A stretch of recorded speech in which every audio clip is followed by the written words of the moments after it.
What's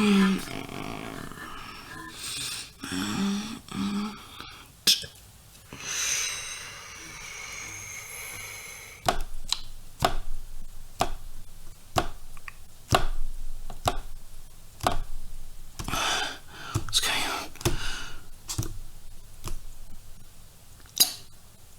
Hello.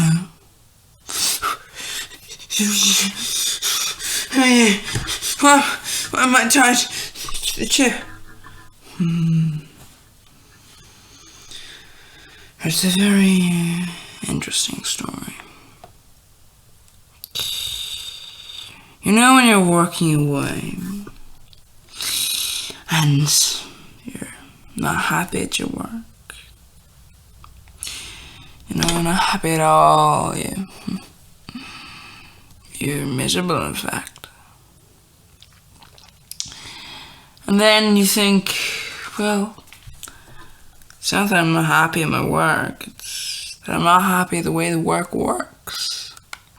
You know, maybe it's a particular way your boss likes to run things, or the particular way of things you're supposed to do things, or the lack of things you're supposed to be doing, or maybe things you don't need to be doing but you're supposed to be doing, and it adds more work. So you're thinking, well, I can get more work done, and then there'll be all these things, you know. It's industrial conflict, I guess you'd call it. But because you're the only one that finds it annoying, or at least you're the only one that you think you're the only one, and you don't talk to anybody else, and nobody talks to you, well, there's no way you can go, we should change things by having a strike or anything like that. Instead, you sit there, miserable, for the rest of your life. Till one point, when it comes for you, everything ends. But what if you did something different? You see, my line of work, well, all you need is a little bit of extra free time. And use those work skills to, let's say, break into someone such as yourself's home.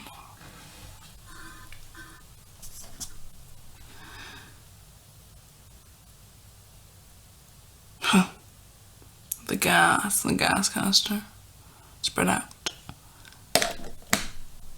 And then bring your unconscious body out to the trunk.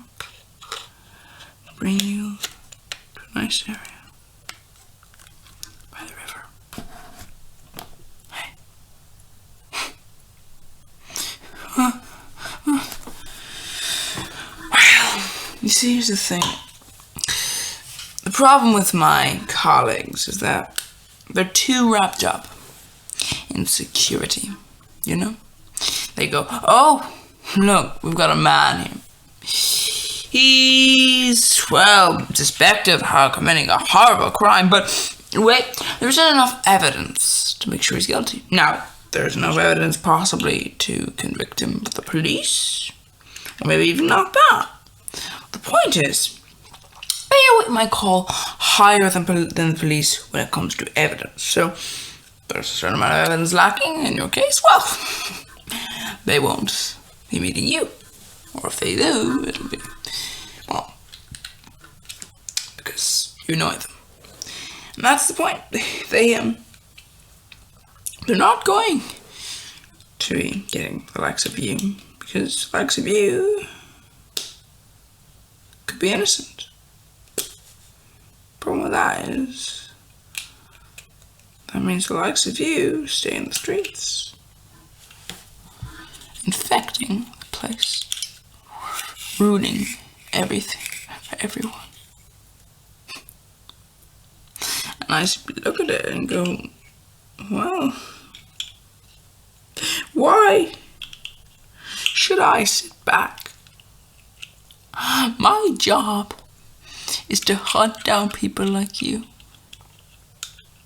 And if my superiors, or not really superiors, but colleagues,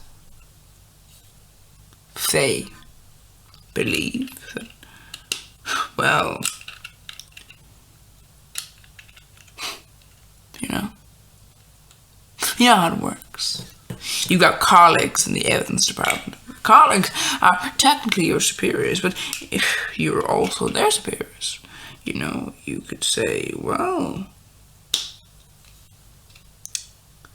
they were doing this, they were doing that, and you override their decisions. But if they say, oh, there's not enough evidence, then you look on and you see someone like yourself. You think, if I can't do this, it's my job. But I really, really want to leave you out of this world.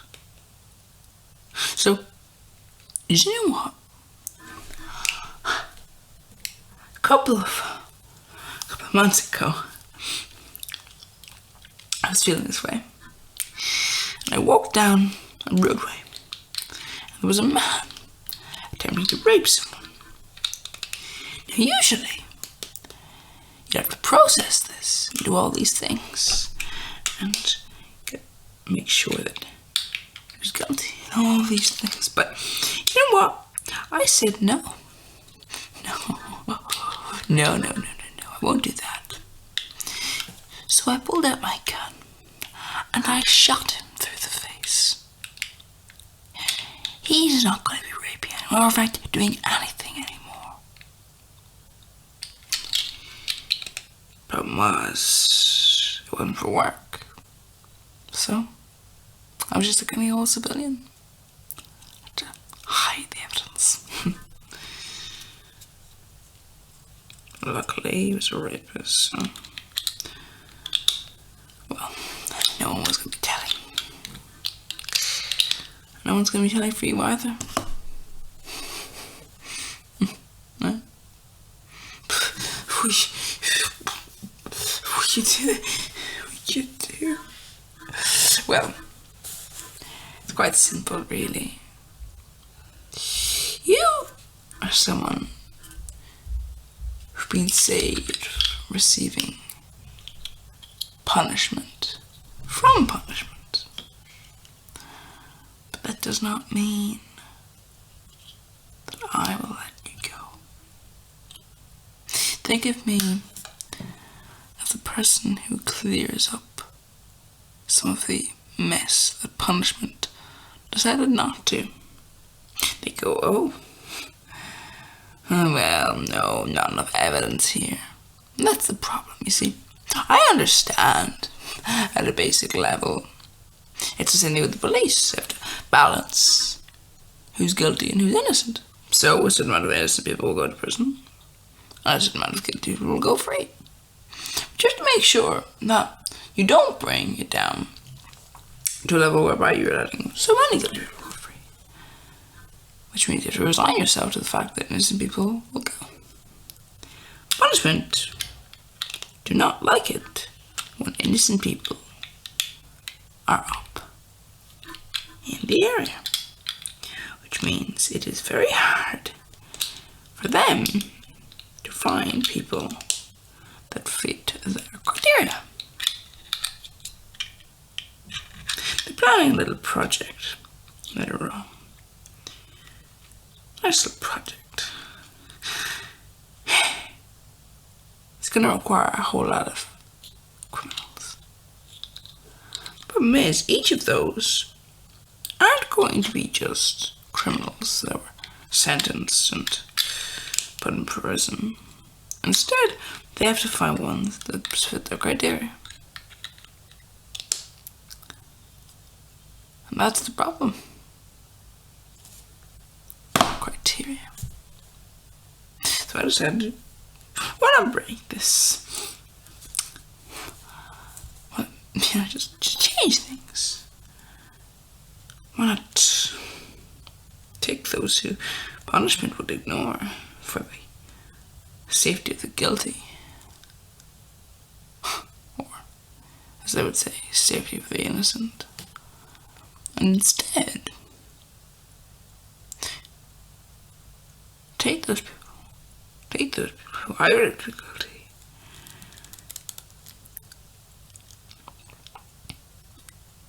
and then deal with them. It's above you, or rather, it's below you. Nice lot of traffic.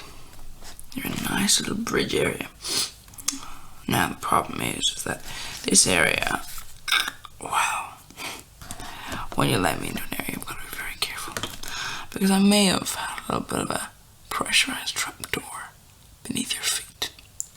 All I need to do is click this button, and down you go, getting hit by... Oh, there's a truck arriving. In 10, 9, 8, 7, 6, 5, 4, 3, 2, 1.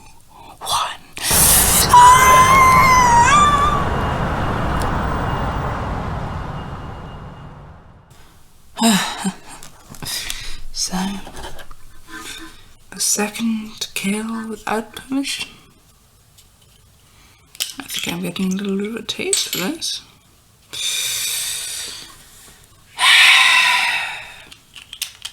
Breakout kills, I guess.